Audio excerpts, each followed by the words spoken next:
I'm Edward Tate. I'm currently working for Erlang Solutions. I've been there for the past 3 years now.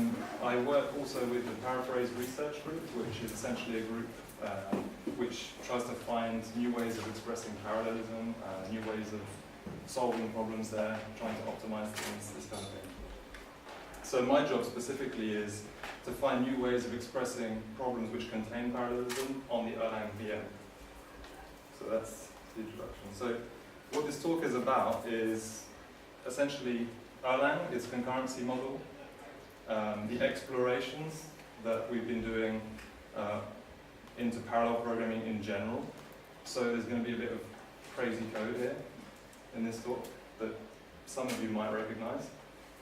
And so I'm also going to explain why the Parallella itself is interesting to us and what plans we have in the future with respect to the Parallella.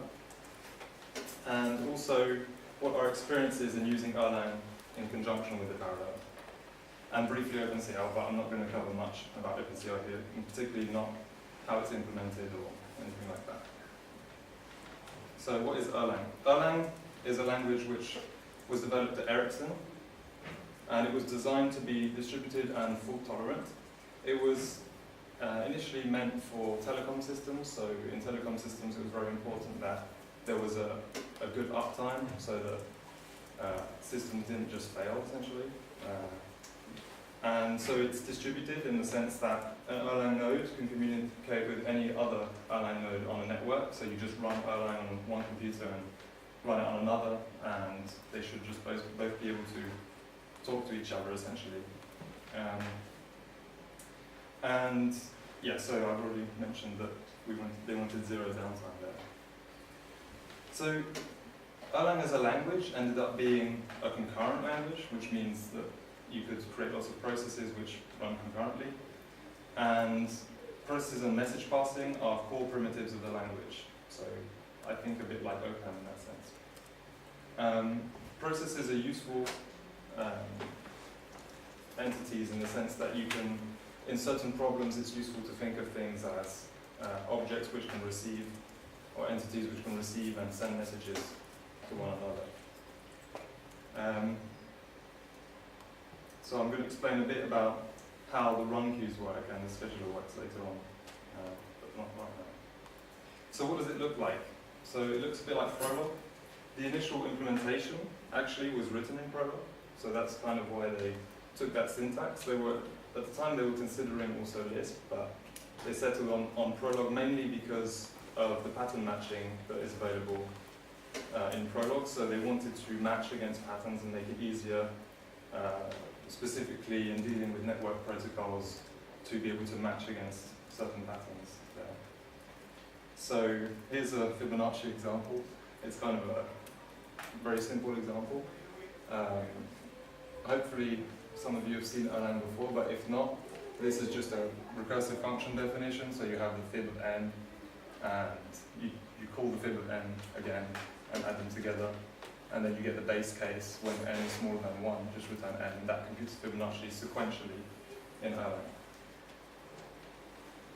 So the actual bit syntax, or the message matching syntax that you get for network protocols and such, is here essentially. So you can have, for example, a message come into a function. So you have a parse message function here, and you can match 2 bytes of x and 2 bytes of y, some random variable names basically, to that message, and then you can do something with x and y. So it's very useful in matching against that kind of pattern. And then I'll just show the list comprehension at the end, just to show that you can do concise functional programming in Erlang as well if you want to. So what does Erlang have in terms of concurrency primitives? Has spawn, essentially, which allows you to create a new process.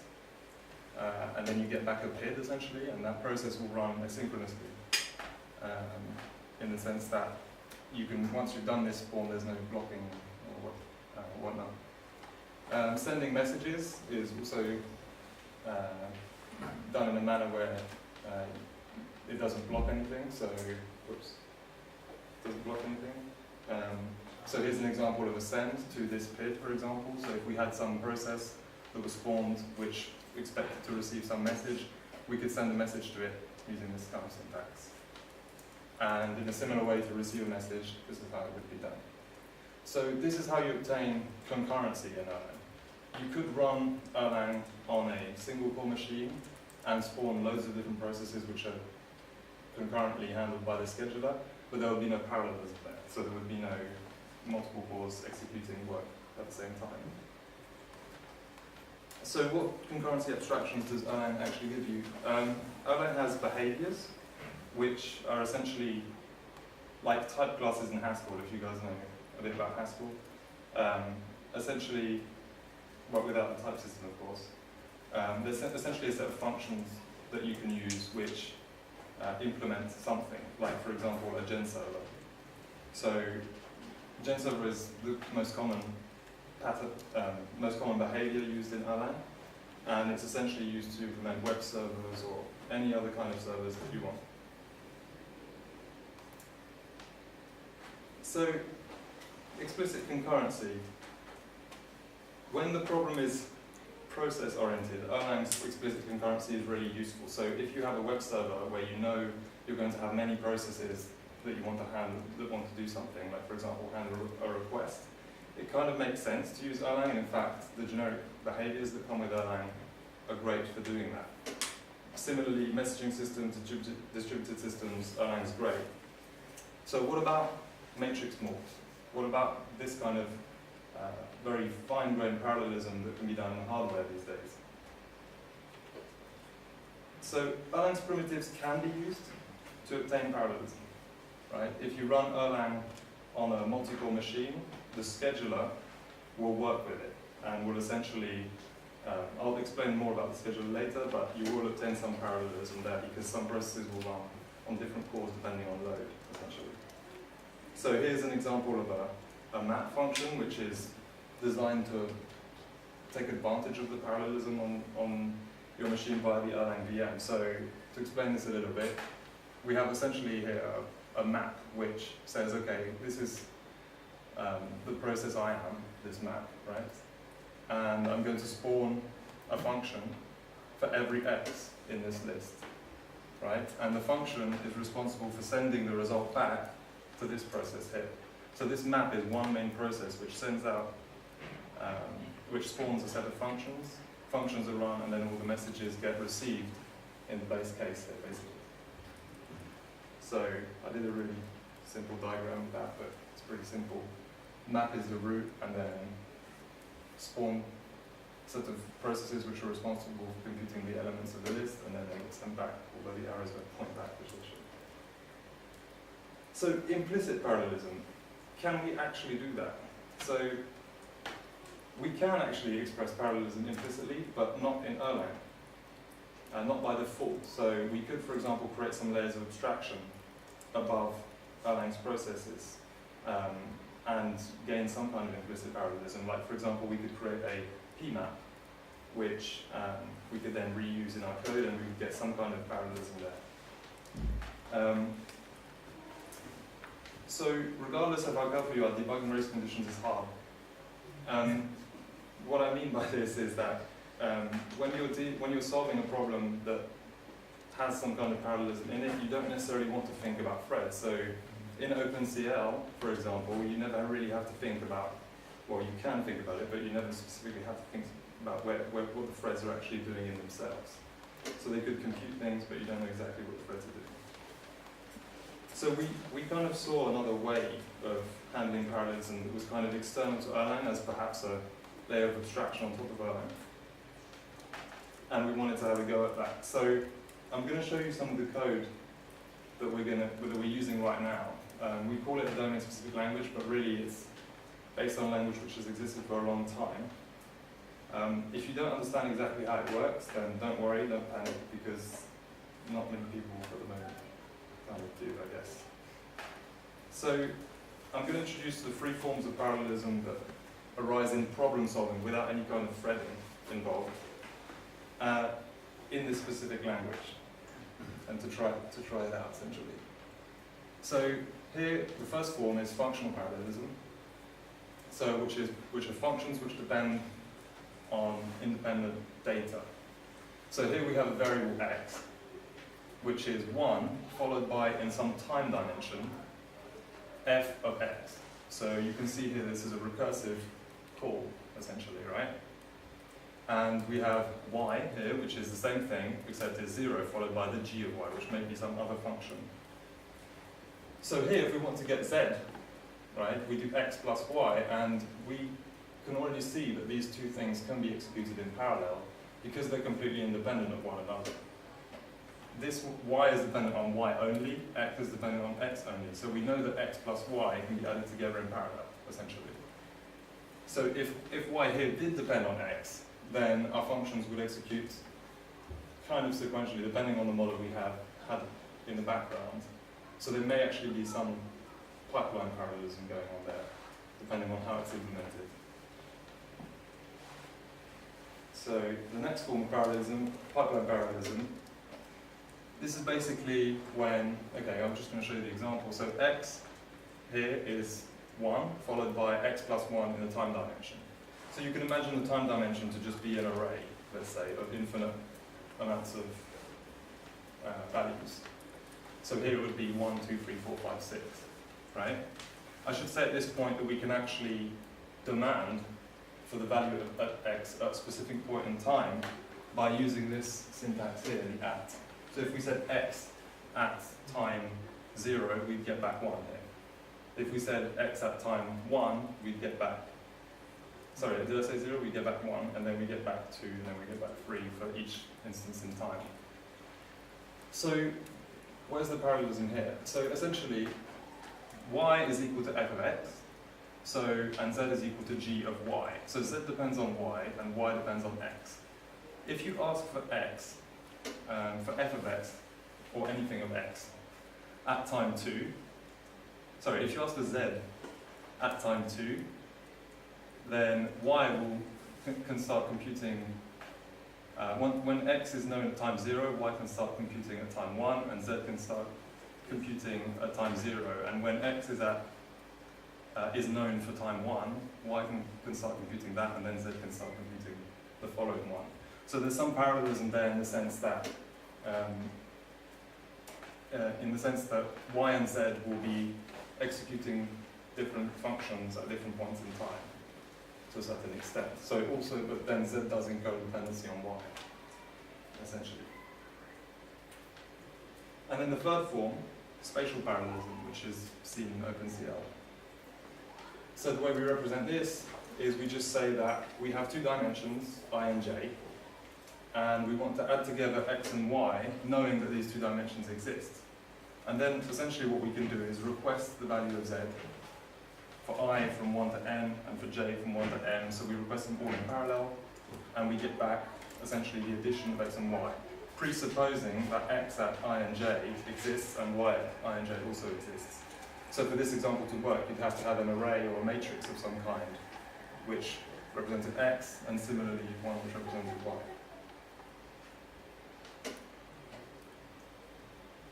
So yeah, in case you hadn't noticed, the language here is Lucid, essentially. It was developed in the 70s and has since been mostly forgotten. There are still people that try and hack it and stuff, but the implementations that are open, that I could find, there weren't many. It was known as a data flow language a long time ago, but now research has kind of changed it to be more, to call it an intentional language. So intentional just means, well, just means, intentional comes from intentional logic, where essentially people wanted to add context to logic. So for example, if you had the sentence, the time here is 2 o'clock, if you have a context where here is UK, you can actually figure that out. So that probably didn't make too much sense, but I hope it made some sense. And of course functional languages can be written to be completely parallel too, right? We can make plus operating parallel and all these other things. So why do we choose to go an intentional route and not the functional route? I'll answer that a bit later.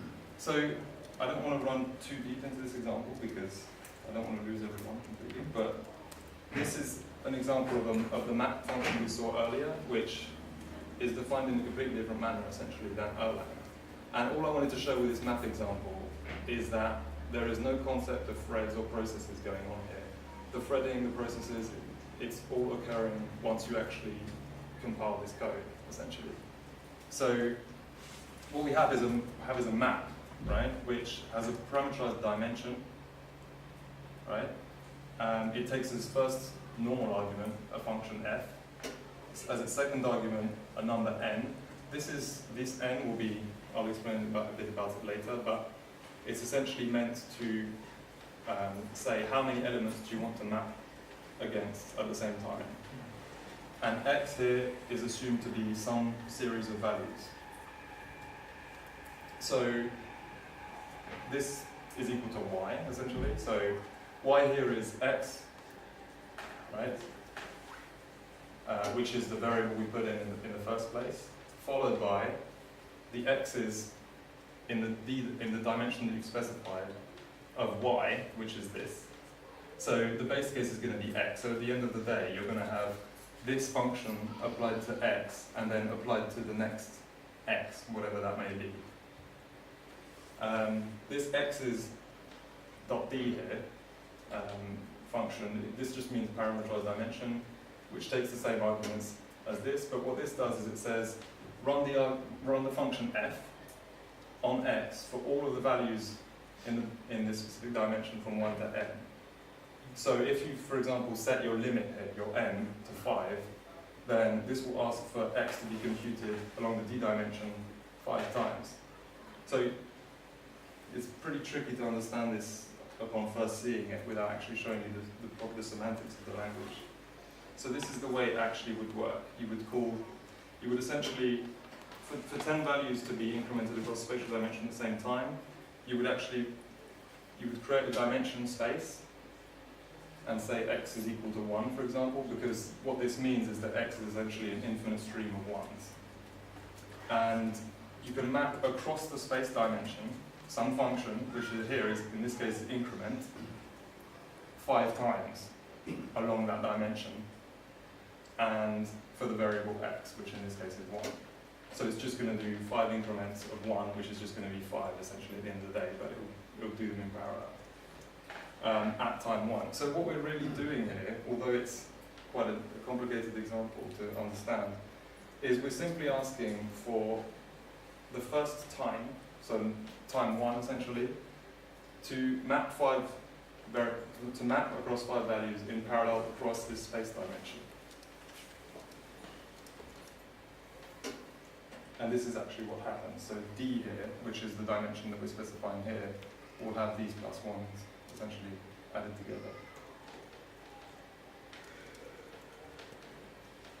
So how does it work? It's very similar to the math example, but it's written completely differently, and it's much more complicated to understand upon first sight because I guess people aren't really used to intentional programming languages.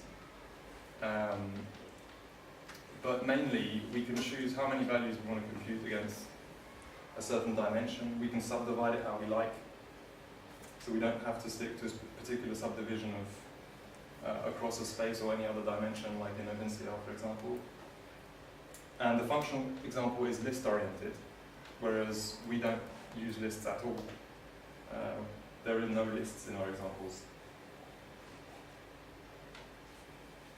So, in this model, every variable represents an infinite stream, which can vary in 1 or more dimensions. We didn't know how to do that until quite recently, in fact. It's 2013, which in 2013, a few months ago, a guy in Australia released a new paper, John Place, about translucid, which is essentially a new incantation of lucid, where the semantics essentially for being able to do all these things in parallel came out. So yeah, there are no spawns, all the parallelism here is implicit, which, by the way, is not always what you want.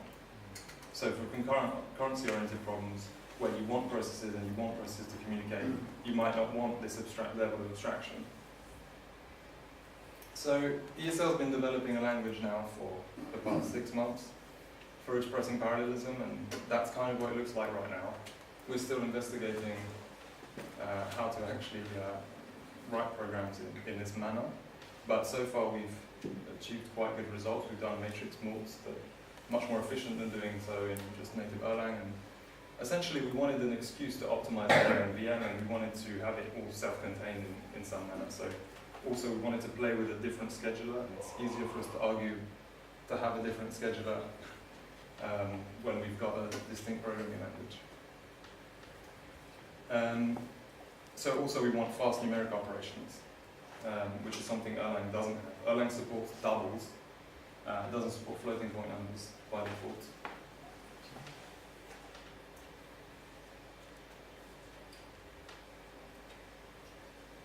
Yeah, so there were previous implementations of Lucid which worked, there was one previous implementation of Lucid which did actually work in parallel. That was GLU, Granular Lucid, and it was used successfully as far as I can tell from the papers, but there's no implementation that's publicly or widely available, unfortunately. So I wish I would have had some kind of reference in implementing all this stuff, but I guess there isn't one. What about vanilla Erlang? Can that be used? Erlang's behaviors don't really help us because they don't target the parallel programming domain. There's no like matrix morph behavior. There's no. You could define a matrix morph behavior which used Erlang's processes, but it would kind of defeat the purpose of the scheduler in some sense, because so Erlang's scheduler has lots of things added on top of it in order to, for example, migrating processes which aren't strictly required for a scheduler which is designed to just execute things as fast as possible on multiple cores.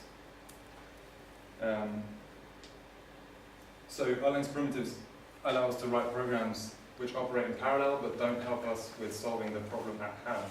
We'd rather be able to ignore the fact that processes are even there and solve the problem before we think about how processes actually work. And how does, so in a way, explicit concurrency primitives can be thought of as assembly language of parallel programs, in particular when we're dealing with with a higher level language like Lucid. It can completely be implemented on any kind of threading system. So that gave us some kind of leeway. And sometimes you don't also get control of what the scheduling actually is. Like on the GPU, for example, I don't know how the scheduler actually works in hardware. So sometimes we don't need the scheduler at all. We just need to know how things map to the hardware device. So the main aspect which is useful in the Erlang scheduler for parallelism, there's only one aspect actually that's useful, and that's the work stealing aspect. So essentially, maybe I've got a diagram. Yes, okay. So essentially the part of the scheduler which is useful is the part where we have cores which steal from other run queues and then start working and processing processes essentially. So that's the aspect which is useful to us essentially when we're dealing with parallelism, because each core gets a run queue and each core can execute things out of that run queue. There are actually schedulers which do this without any other added fluff, like, for example, load balancing or process migration or any other these types of things that the Erlang scheduler implements. Is it going to come back on? Yes.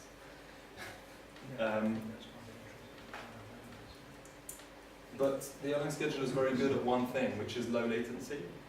So essentially, I'm going to go back to this picture, but each process which is in the run queue essentially gets a set number of reductions. So what that means is that the scheduler works on a process, and if the number of reductions whilst working on that process exceeds its quota in some way, it just puts that job back in the queue and then works on the next one. So every process gets fairly treated in some sense. And what that means is that there's lots of small context switches that occur, and so it's very efficient, or it's very good for low latency things, like so for message passing and the concurrency that it supports. It's absolutely great at that. But a scheduler which is designed solely for throughput will look different. So Silk is an interesting take on it. It's essentially a scheduler on top of C, which allows you to spawn processes which cannot block, and it was designed for handling parallelism. Whereas Erlang scheduler was not, essentially. So it doesn't have any extra fluff. It's simply a very fast work-stealing scheduler, which is more kind of what we need when we're dealing with parallelism, rather than something which is more comprehensive than that. So I already mentioned some devices don't benefit from software level schedulers at all. So the GPU, for example, you don't need to schedule anything. You just do an ND-rage call or something.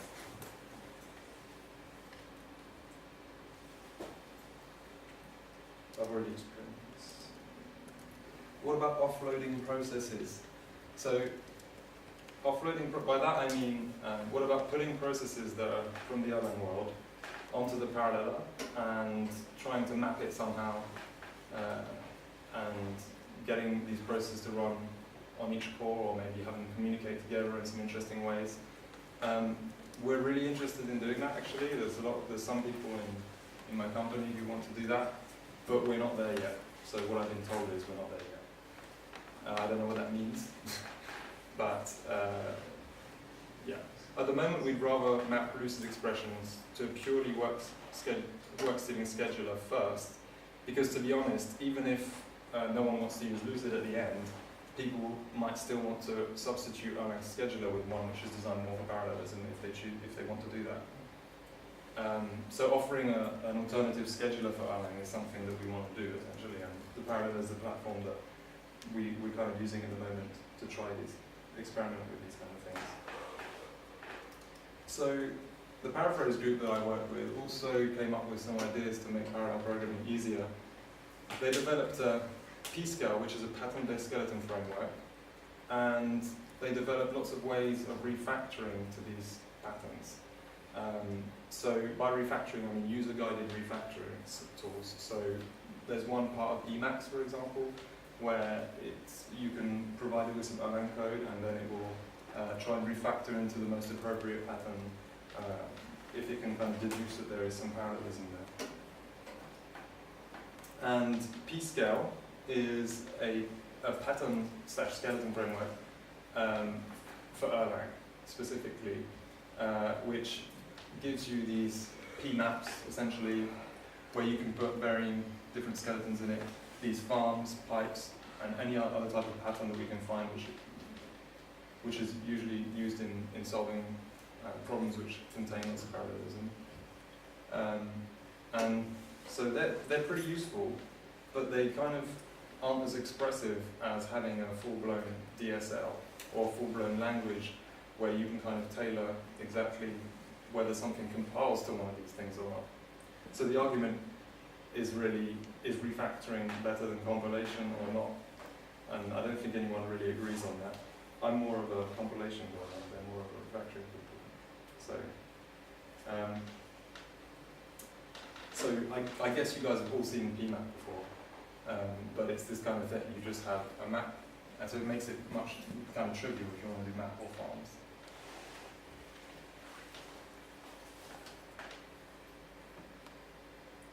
So why intentional? Why did we choose to do an intentional language and not functional? I should probably explain that.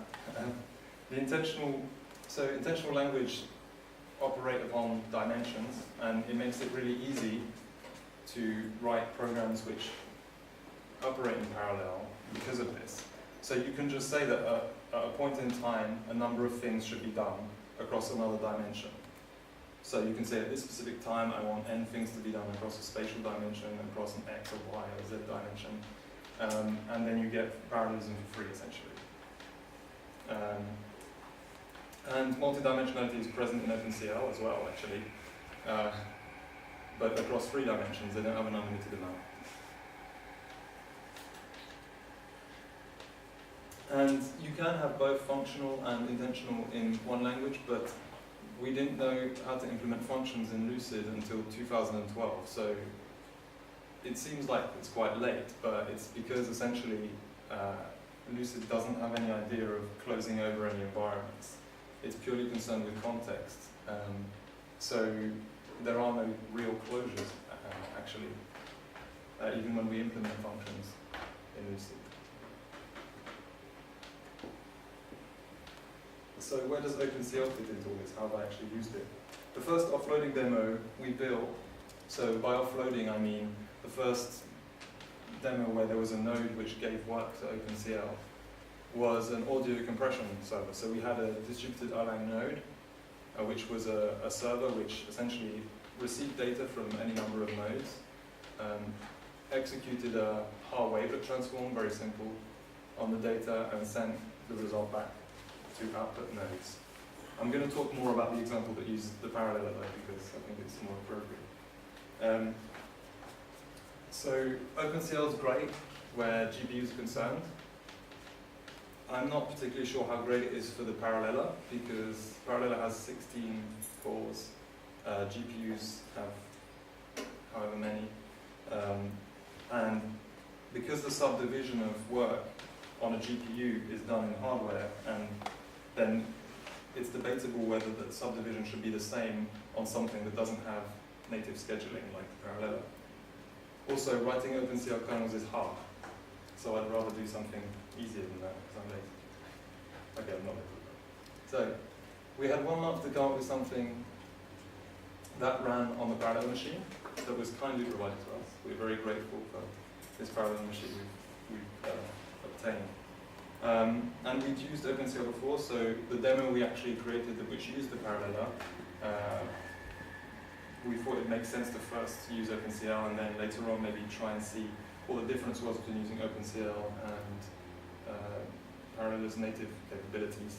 But we didn't really get to the stage where we used the Parallella natively. We just kind of used OpenCL and then we're kind of happy at the time with that. So the demo was to capture video frames. Actually, I've got a diagram, it's probably better. The demo was essentially, we had 4 USB cameras, each connected to a Raspberry Pi, and each Raspberry Pi had an Erlang node on it, essentially. So the USB webcams would send video frames to these Raspberry Pi clients, and these Raspberry Pi clients would essentially grayscale the image. That's about it. And then they would send it to the Parallella machine. And the Parallella was implemented as an Erlang node which contained 1 gen server.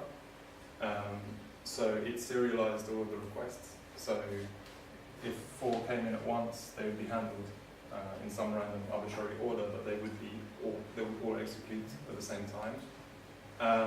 And we ran essentially a Sobel edge detection algorithm here, and then we got the output back in real time. So that was quite promising. We didn't really expect to be able to do it in real time like that, but it worked quite well in the end. So we presented that at the EUC, and yeah, it worked. And so this is the picture of the EUC that I took of someone's hand that got sent from one of the cameras in the Raspberry Pi and then sent to our, and processed through our Erlang nodes. So the issues we encountered were, the biggest issue was that there's no atomic primitives at the moment in OpenCL. I don't know if they've changed that now, but not having these was kind of bad for us because all of our kernels were written with atomic operations. So all the ones we were doing with image processing. So what we wanted to do originally was to have a set of balls maybe and do a Ho transform on the balls to be able to find where the circles were essentially in the image. But it's very tricky to do that with limited memory without having any kind of atomic operation, because the first step essentially is to accumulate into a massive array where each thread can write different indices at the same time. Mutexes were mentioned by devs, so someone said to me that you can actually use mutexes in OpenCL. But I had no idea how to do that, and we were like 2 days short of the deadline. So unfortunately I didn't get to use them. If someone knows how to do that, then please tell me. So, conclusions. Next time we'll do our own scheduling. We're not going to use OpenCL because it's more fun that way. And we want to, in the near future, map our Lucid dialect to the Parallella and the Tilera actually, to gain the ability to express parallelism in a nice way. So we don't particularly want to write OpenCL code. We'd rather write functional or declarative code and get something good out of it that way. And the Parallella and the Tilera seem like really good platforms to try that out. And that's it for me. So, do you have any questions? Yeah? I'm really confused by intentional programming. I mean, I've not seen Lucid before. Yeah.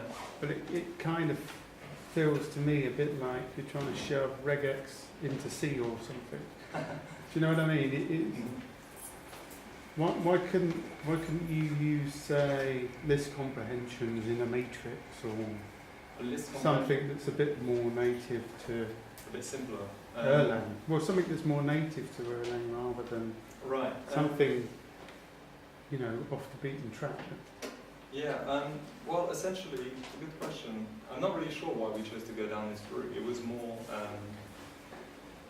we wanted a way of expressing parallelism which was kind of not tied to, essentially, multidimensionality is a huge advantage in trying to solve parallel problems. And without that, you've just got a functional language, either way. So even if you implemented a parallel list comprehension, then that would be just a parallel map or form, depending on the data that you put on it. But we wanted to kind of see how. Well, you could do the dimensions as a kind of matrix or something. Yeah, but then you're still thinking about how things are going to execute in parallel. Ideally, what we want is a language where you don't have to ever think about how things execute in parallel. You just either get parallelism out of it depending on how you wrote the program and depending on the dependencies or not, if you see what I mean. We don't want the user to ever think about parallelism at all, unless they're actually specifically optimizing for that use case. And even then, in Lucid, it just turns out usually to be a simple, very simple refactoring. So some problems that you'd solve will just come out naturally in Lucid, and you might just write it, and it might just work in parallel without having to think of any other abstractions.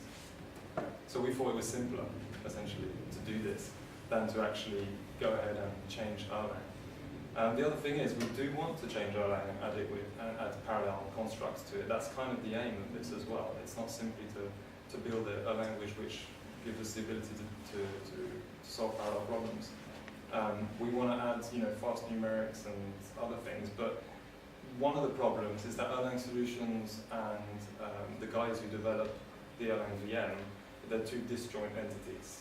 So we need to find a way of cooperating with them where we can provide external libraries and such to them, where they can say, okay, this is cool or not. So this language gives us the opportunity to really try and optimize a scheduler, which we can then say, oh, we can use a scheduler in Erlang now. If you want to do things faster on any cores, rather than have any kind of safety in the scheduler. I mean, did you think about using something like a pi calculus or something that's a bit more? No, because the pi calculus is still process oriented, essentially. I mean, it can be used as an assembly language for this, but it still doesn't solve the problem of making problems easier to program, which contain a latent parallelism.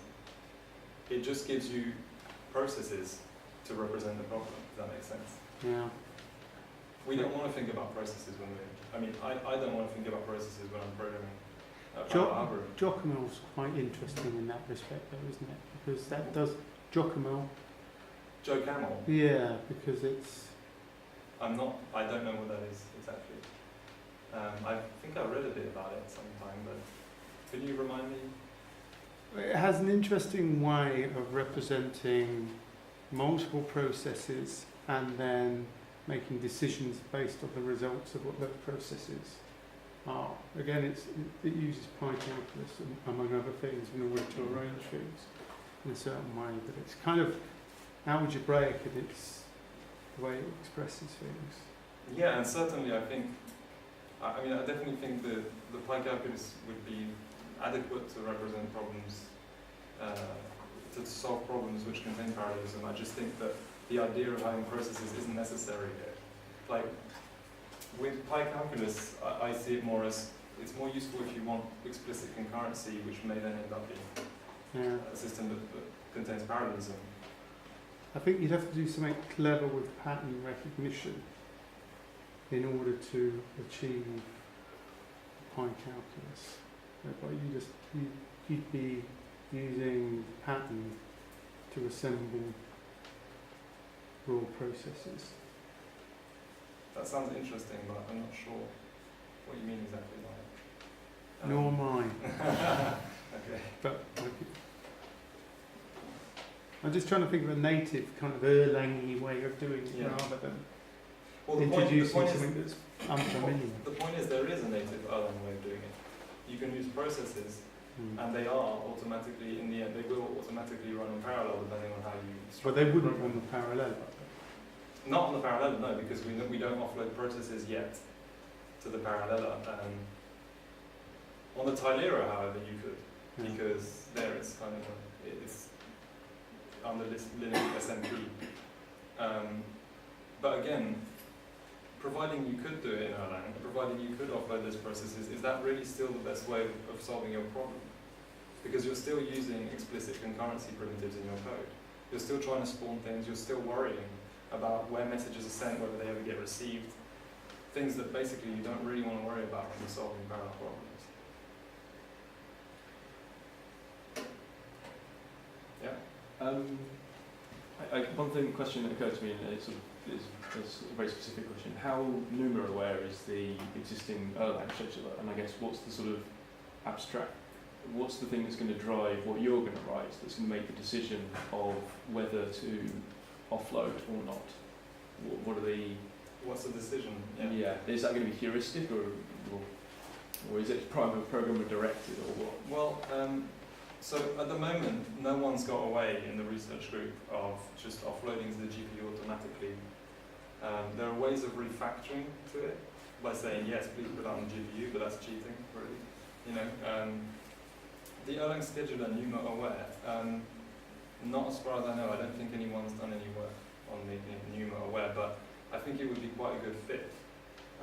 It seems like because you need to know the overhead of shifting it from one core to the other, or one core on one processor to another core on another processor before you make that decision. So I guess it seems to seem like similarly you need to know what the cost of shunting it across to the offload and getting it back again is.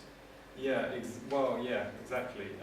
So that's kind of the point, that when you have, for example, an equation which operates in parallel across a lot of data, you want to know that because that's a lot of data, that you can justify the cost of copying it to the GPU or some other kind of device.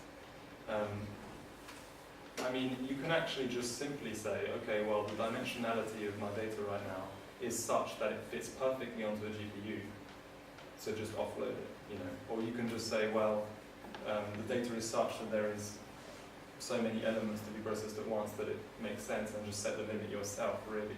But there should be a way, right, of finding out what that metric is, so how you actually measure. Do what Hotspot does with just-in-time compilation, is look lazily, just interpret on CPU and then offload where it's hot. Yeah, I mean, you could just offload any arbitrary thing to the GPU, figure out how long it took to send and get data back, and then use that as your metric, I guess. But the answer to that is I'm not sure yet how that's going to be handled.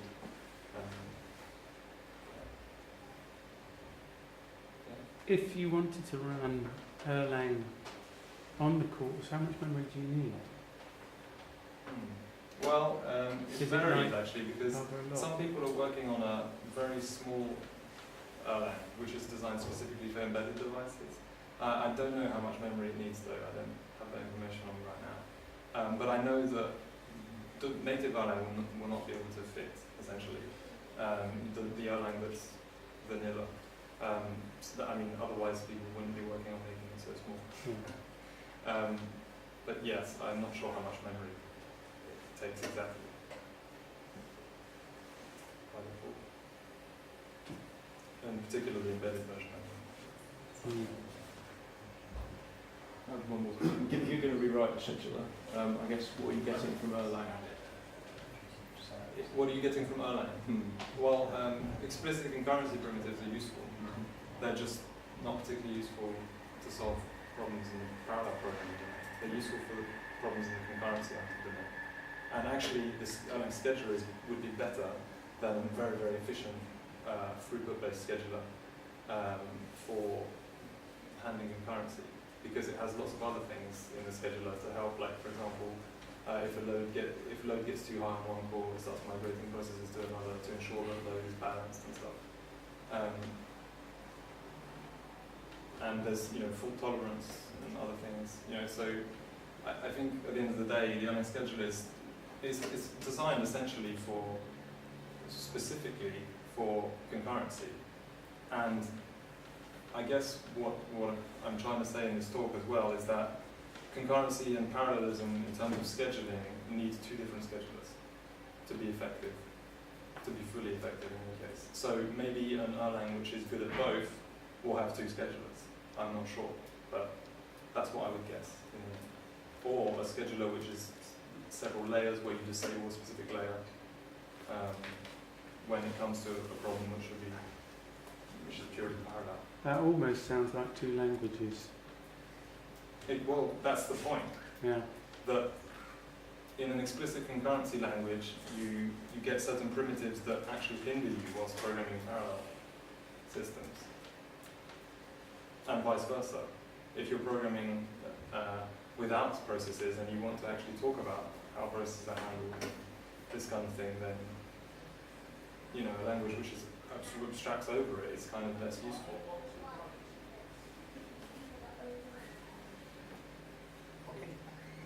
Ed, thank you very much indeed. That's interesting.